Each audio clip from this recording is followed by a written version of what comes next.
Rats by Frank Zappa. Oh, am I? I was hoping you'd say that.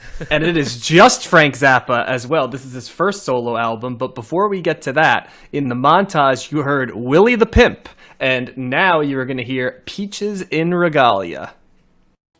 All right, so we're back. Peaches in Regalia is probably one of Frank Zappa's two most famous songs, I would say. He released it many, many other times on many, many other albums and compilations, so he definitely thought highly of it. Maybe Valley Girl might be the only other solo Frank Zappa, I think, that might, run for that, even though that's almost a novelty song. But yeah, so the thing about this, we're going to cover Frank Zappa quite a bit, and we have already. So I don't think I'm going to do a long bio. You can find a Frank Zappa bio in earlier episodes. We've covered multiple Frank Zappa albums already, and we're going to do some more. So if you want to know about... we? I don't know about that. I think there's one more in the 70s, if I remember correctly. I'll check. Keep talking. Okay. Take a check. If not, I'll tie some things up, because there's also a documentary that was released this week by... that's right. I always want to say Bill. It's Alex Preston, but you may know him as Bill from Bill and Ted's Excellent Adventure.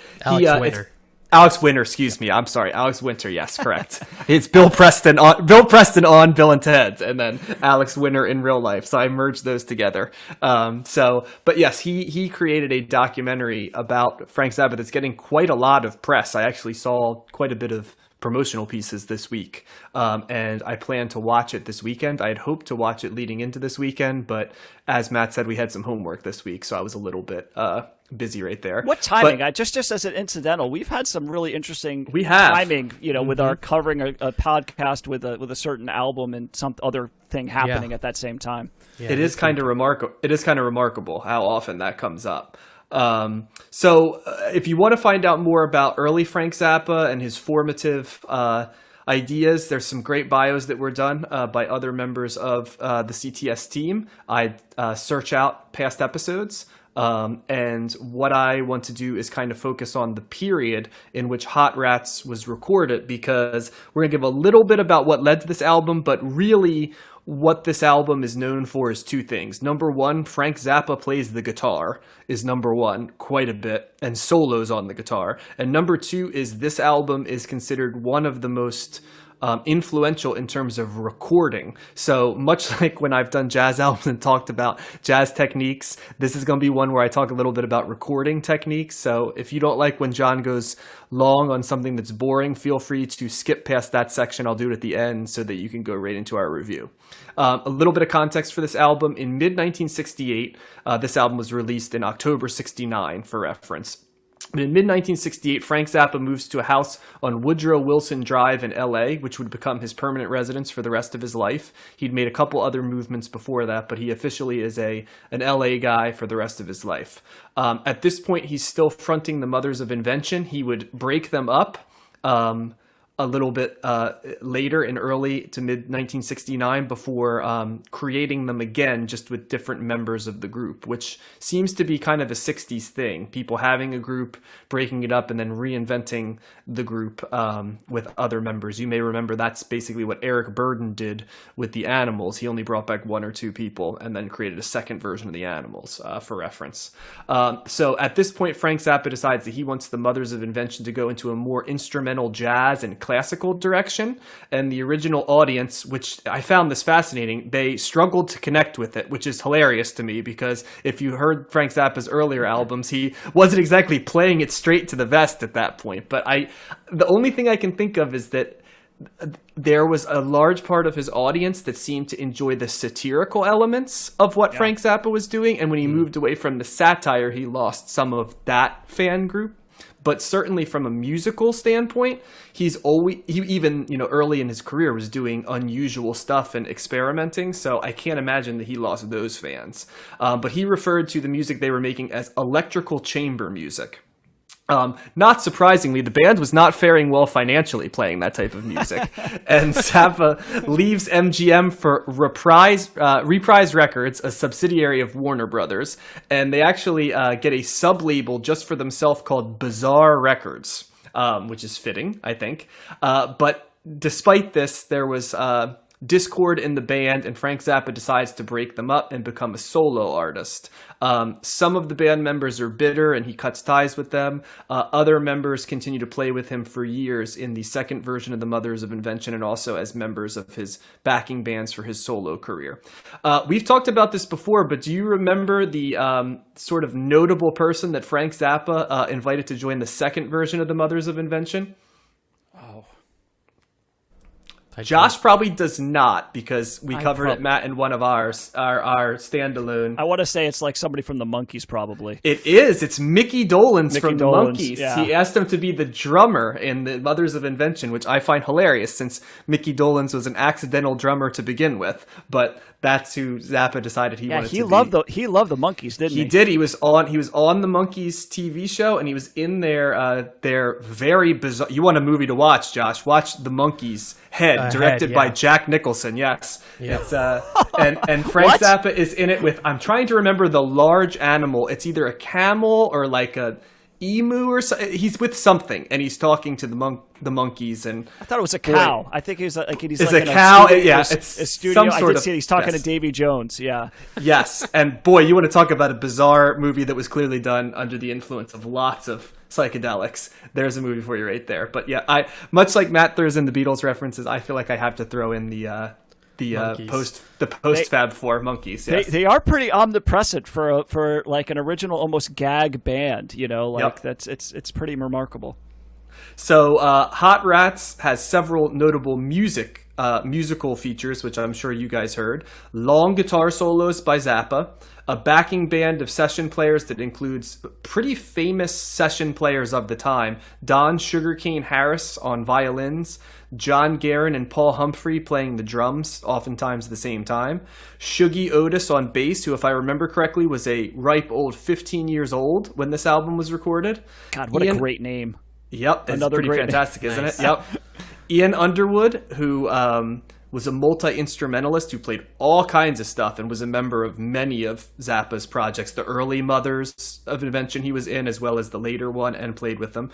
And Captain Beefheart made an appearance as the vocals on Willie the Pimp, the only vocals on this album. And this is probably a good time to mention that pretty much all of this album is musical, with the exception of slight vocals on Willie the Pimp, provided by Mr. Beefheart himself. So that's an overview leading into this album. I want to talk, though, about what this album is most known as, which is the fact that it is one of the first albums ever recorded on 16-track equipment, which at the time was extremely rare but became the standard for recording throughout the 70s, 80s, and even is used often now. Now, before I geek out on this a little bit, guys, how much do you know about 16-track equipment? 0. Okay. There's 16 different tracks that you can record on and put 16 different pieces together. So have you guys heard of the technical techniques of multi-tracking or overdubbing? Are you familiar with either of those? Yeah, well, I just talked a little bit about it with the Beatles. Mm-hmm. So basically what 16 tracking allowed you to do was record each instrument individually and be able to adjust the levels of each track or vocal in isolation. So what that allowed you to do, instead of just doing a couple things but having to layer them on top of each other or as an entire composition, and I would love somebody to write in and just expand on this even more, but here's the basics.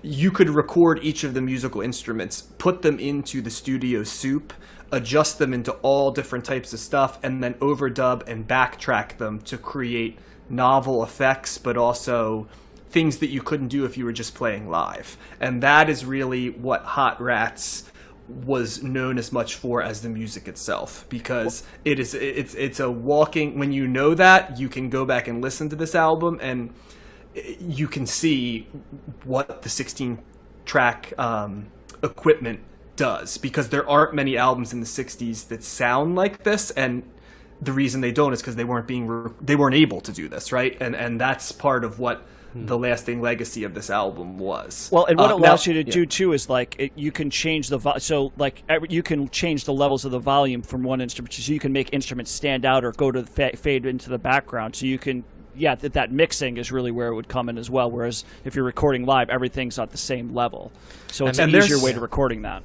Okay. And there's an order to this as well. Like most of the time you record the bass and the drums followed by any chordal rhythm sections, okay? Sections that have chord progressions. Then you do the lead vocals and guitar solos, and as a last step you'd add harmony vocals. Orchestrations and orchestra parts can be placed in at any time. So there's sort of like a blueprint of how to do this stuff, and Zappa did follow that. He also was able to record outside of the studio, and he notoriously hated to record in a studio. And so what he would do is he would record different parts, and other people would record parts, and they could do it separately, and then he could piece all of the stuff together, if that makes sense. So one of the things they used a lot was in this as well was tape speed manipulation to produce unusual timbres and what they call tonal colors. So specific sounds, rich tones you've probably heard of before musically, timbres going high and low. You can hear it probably the most on this album in Peaches and Regalia, Son of Mr. Green Jeans, and It Must Be a Camel. Those are the 3 songs that have it quite a bit. The album features all kinds of instrumentation. There's keyboards and woodwinds on tracks like Little Umbrellas and It Must Be a Camel. There's horns in Son of Mr. Green Jeans. There's the tenor sax and the electric violin and the gumbo variations. There's lots of guitar solos. So there's a lot of instrumentation. There's a lot of very interesting recording techniques and tricks that I almost think if you're willing to do it, and I will go so far as to say this is probably, in my opinion, the most accessible Zappa album we've done so far, even though it's pretty much instrumental. I would agree. Sure. Yeah, and I think that you could listen to this album and then as a piece by itself, and then go back and listen to it for what the 16 tracking equipment sounds like, and you can notice what was done. You know what I mean? You can look at it as almost like a research project as opposed to listening to it for the music itself. But before I get into my thoughts on the album, this time we'll start with Matt. What did you think of this one?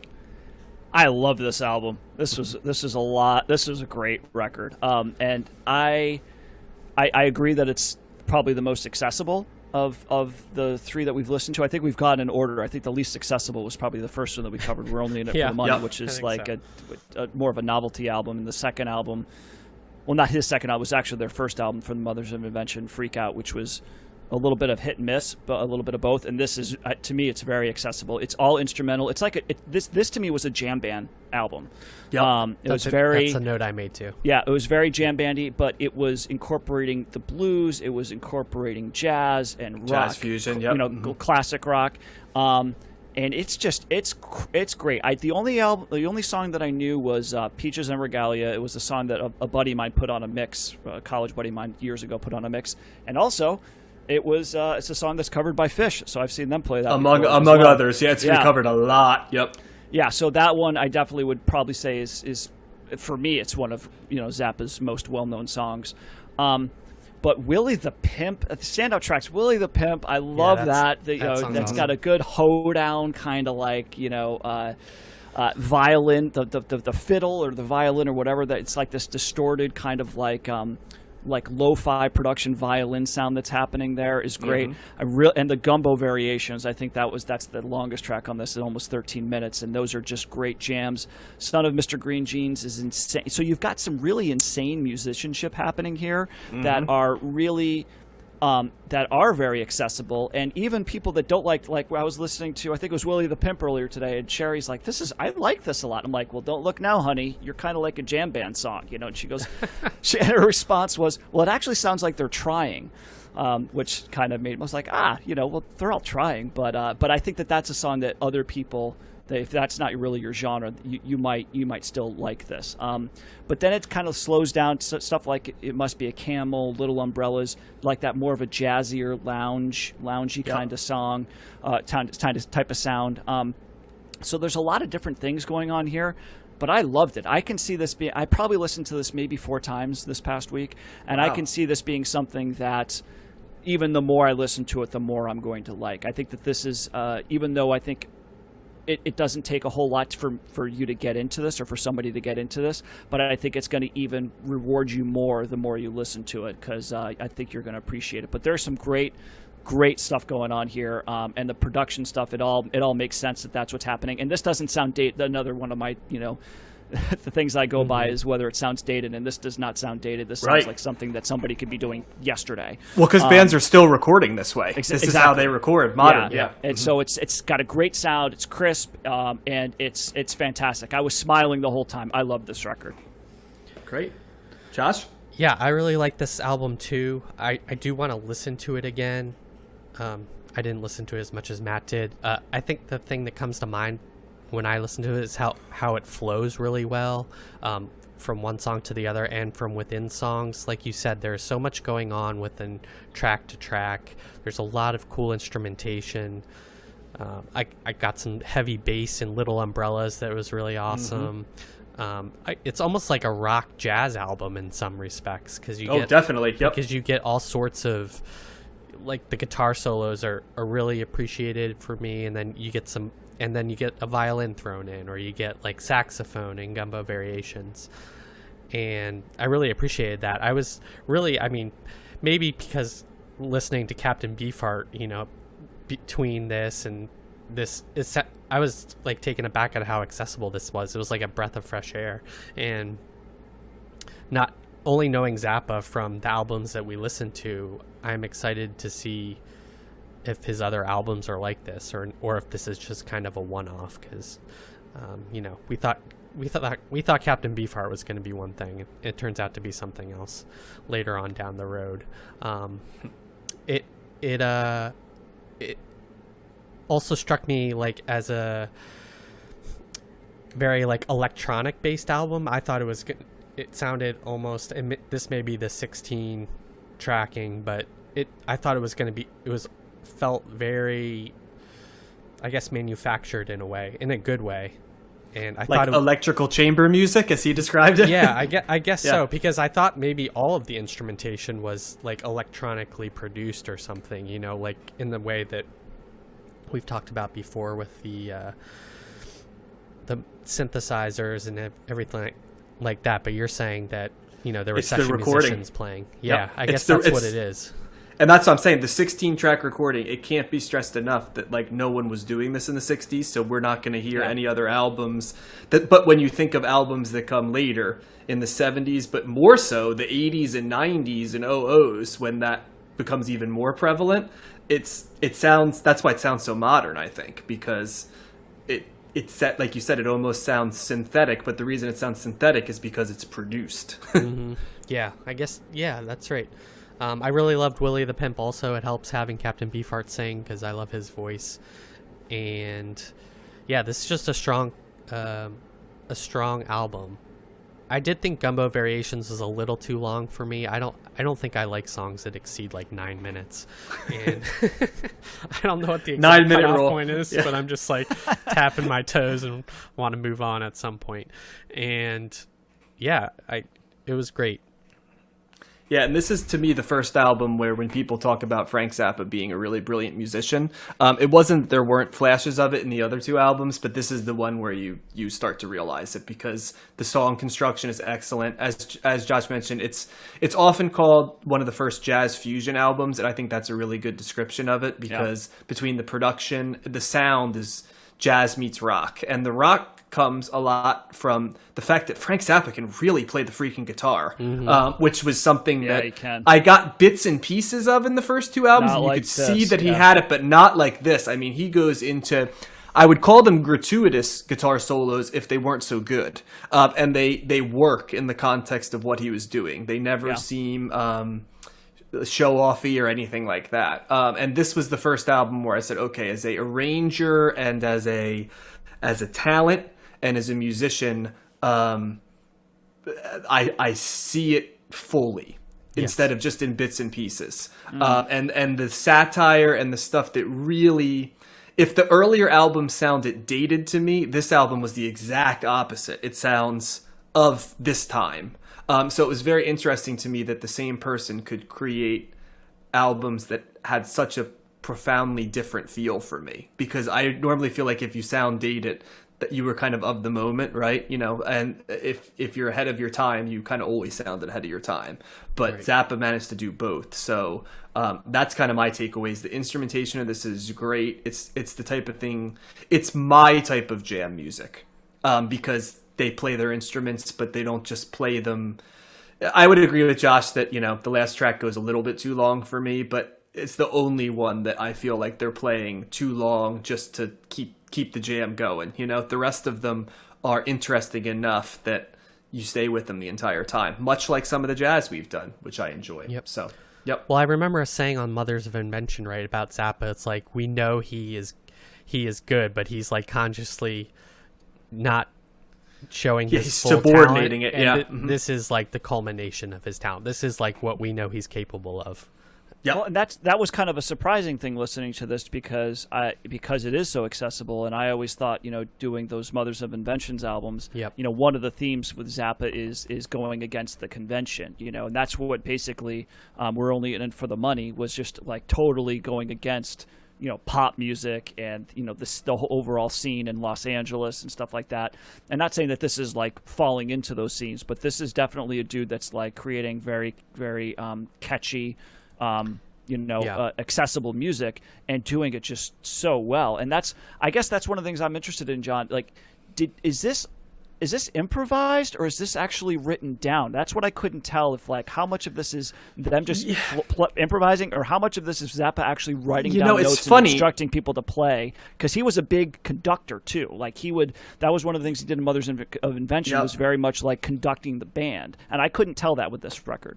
He was very much a perfectionist, and what I don't know this to be totally true, but I get the feeling that for the music parts of it, he was more exacting and perfectionistic and practiced, but for the production, he was extremely experimental, if that makes sense. So when he wanted to do his experimentation, he wanted to do it with pieces that were played crisply, that he could then take into different directions in the recording element, the mastering element. Does that make sense? So I mean, that's why there's so much manipulation and stuff in the tracks. Right, but I'm talking more like when the band is actually playing. Like Peaches and Regalia seems like that's totally written. Like that doesn't seem to me like it's jamming out. That seems like a very focused piece of music that Zappa's writing for all the different instruments. But something like the Gumbo Variations or Willie the Pimp, I think that there's part of that seems written down, but then when they start getting into the more jammy aspects of it, I'm wondering if he's actually writing the notes and instructing the guys to play exactly as it says, or is he giving them some leeway to improvise like a jazz musician? I think there's some leeway, but I know that he also described this album almost like a soundtrack, each song being its own soundtrack,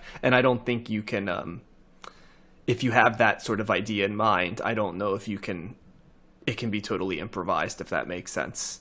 I think this is a lot more practiced. But that's because I think he consciously wanted to show his musicianship on this.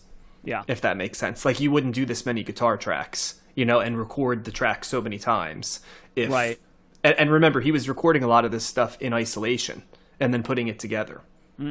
Yeah, so that's how true. can you improvise? You know what I mean? Yeah, because part of improvising with a jam band is playing off of what other people are doing. Exactly. And if you're multi-tracking, that's got to be harder to do. That's crazy that you're writing this, that this is like a composed piece of music that goes on for that long. I always think that's kind of insane.